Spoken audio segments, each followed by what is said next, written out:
Aggredita dall'ex compagno che spesso ha tolto la vita, lite furiosa al funerale di lui con i familiari che hanno rincorso e insultato la vittima che voleva partecipare all'ultimo saluto.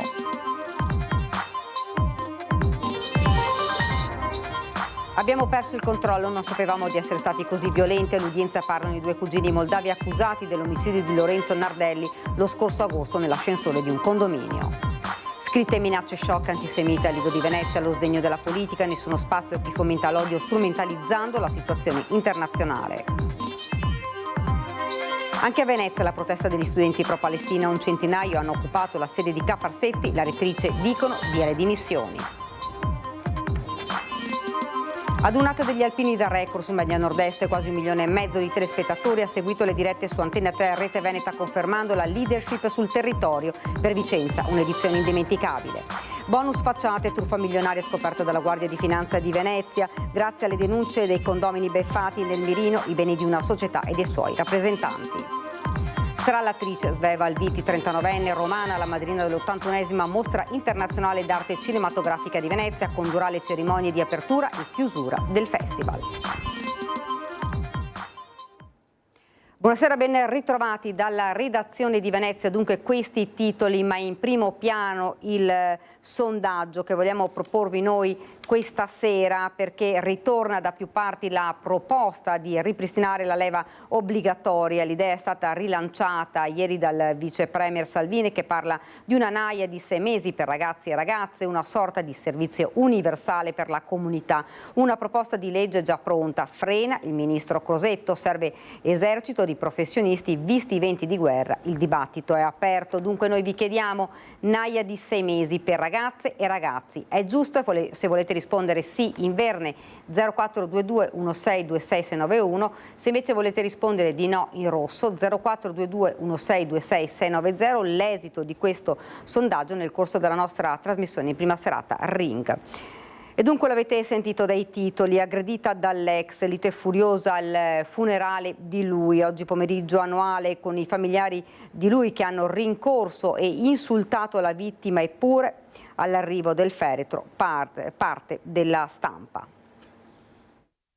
Momenti di alta tensione nel pomeriggio odierno annuale al funerale del 57enne suicida che lo scorso 7 maggio avrebbe tentato di strangolare l'ex fidanzata, presente all'addio di lui alla chiesa arcipretale di Piazza Castello. Lite furiosa all'uscita del feretro con alcuni familiari di lui insieme ad una collega di lavoro di entrambi che, vedendola sul sagrato della chiesa, l'hanno rincorsa insultandola e lanciando pesanti accuse al suo carico. Ti sei inventata tutto, lo hai portato all'esasperazione a commettere quel gesto. Di tutta risposta, lei, accompagnata a sua volta da un paio di colleghi e dai suoi parenti, scoppiando in un pianto disperato, ha replicato: cosa dovevo fare? Morire?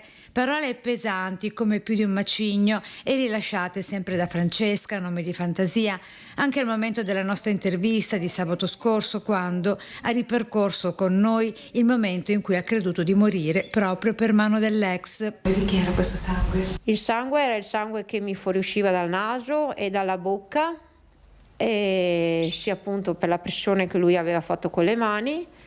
E sul collo, perché le ha messo le mani sul collo? Sì, ha tentato di soffocarmi. Vero è che da quel momento in poi lei, raggiunto il pronto soccorso in autonomia per farsi medicare, è scattata la denuncia nei confronti di lui in automatico da parte dei medici alla polizia, così come prevede in questi casi il protocollo.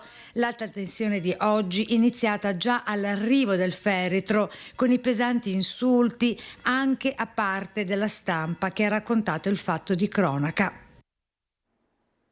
Ed oggi durante l'udienza in Corte d'Assise a Venezia per l'omicidio di Lorenzo Nardelli hanno parlato i due cugini moldavi, Radu e Marina Rasu, accusati della sua morte. Non ci siamo resi conto, hanno detto, abbiamo perso il controllo, non sapevamo di essere stati così violenti. Nardelli era stato ucciso a botte dopo essere entrato per errore nel loro appartamento a Mestre lo scorso 9 agosto. I due muratori di 32 e 35 anni sono entrambi accusati del delitto avvenuto nell'ascensore dove la vittima aveva tentato inutilmente di rifugiarsi. Hanno chiesto scusa ribadendo quanto detto da subito, credevamo fosse un ladro in preda ai fumi dell'alcol, hanno sempre sostenuto di aver scambiato Nardelli per un malvivente, ma la circostanza non ha fatto cambiare il capo d'accusa di omicidio volontario.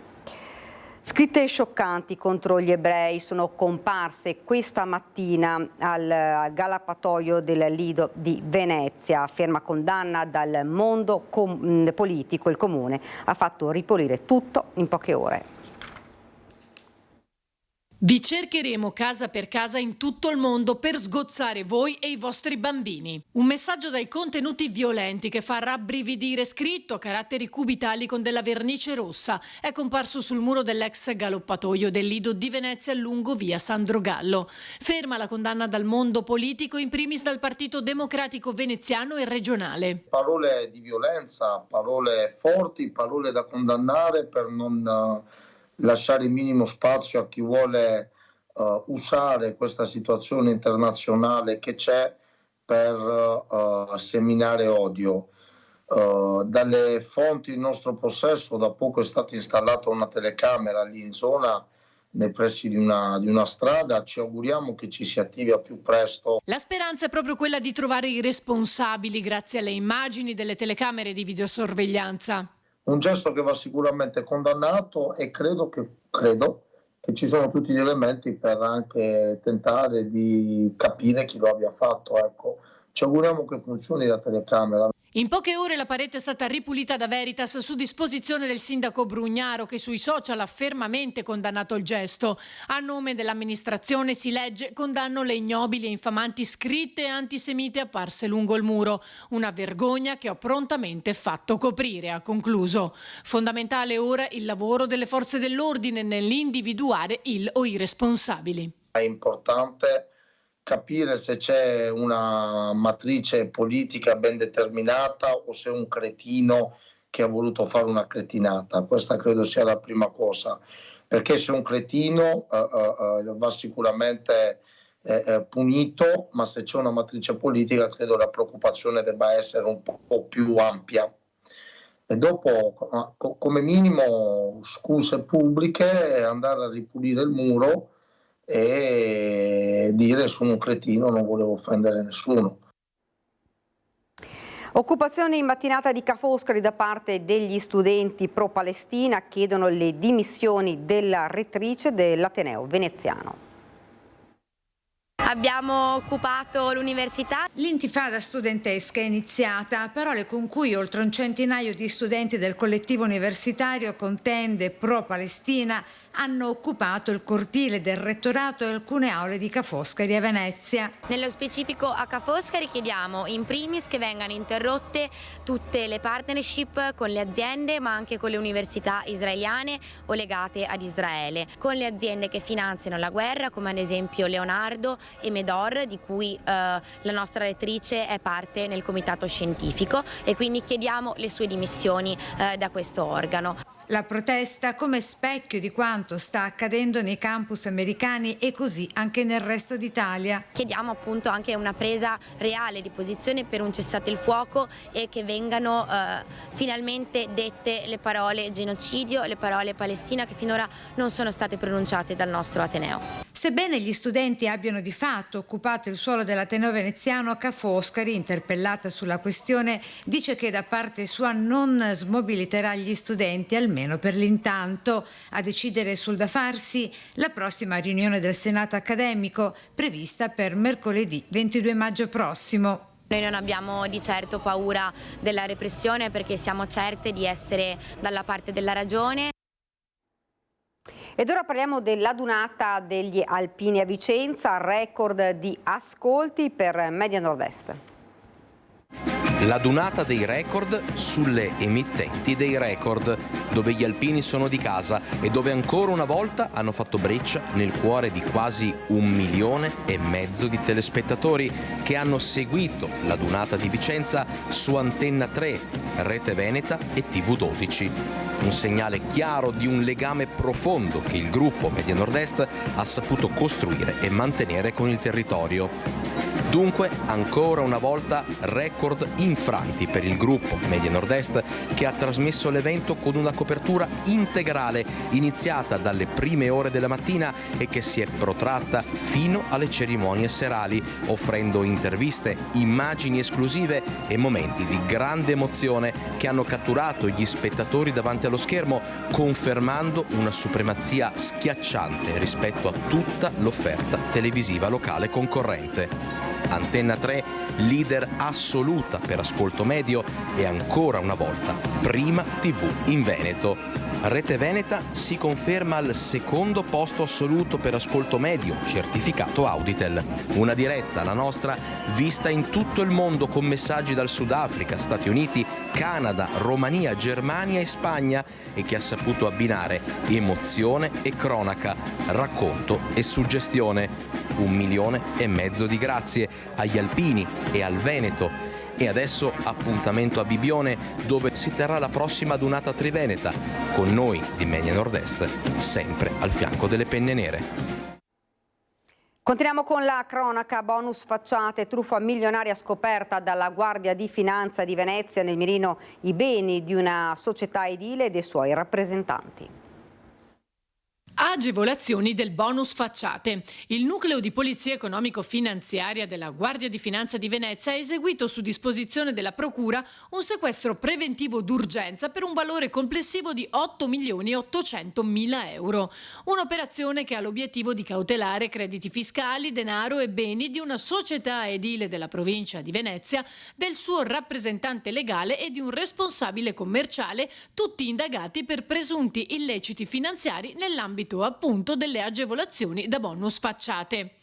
Durante le indagini i finanzieri hanno raccolto indizi e querele presentate dai singoli condomini che avrebbero permesso di acquisire elementi a sostegno dell'ipotesi secondo cui le agevolazioni previste dal cosiddetto bonus facciate riconosciute alla società sarebbero state ottenute attraverso documenti che attestavano l'esecuzione di lavori nei fatti mai realizzati e in alcuni casi avviati ma non completati. Queste prove avrebbero confermato l'ipotesi investigativa secondo cui la società avrebbe dunque ottenuto vantaggi fiscali, compreso il bonus, per lavori non effettivamente realizzati o rimasti incompiuti. Il sequestro ha coinvolto crediti d'imposta per un valore di circa 6,5 milioni di euro, un furgone del valore di 28.000 euro, disponibilità finanziarie per circa 330.000 euro, quote societarie per circa 200.000 euro e 6 immobili per un valore totale di circa 2 milioni di euro, situati nelle province di Venezia e Belluno. Attesa in Veneto per il ritorno di Papa Francesco. Sabato prossimo il pontefice arriverà a Verona per un'altra giornata storica di fede e riflessione. Antenna 3 vi trasmetterà l'intera visita in diretta dalle 7 del mattino.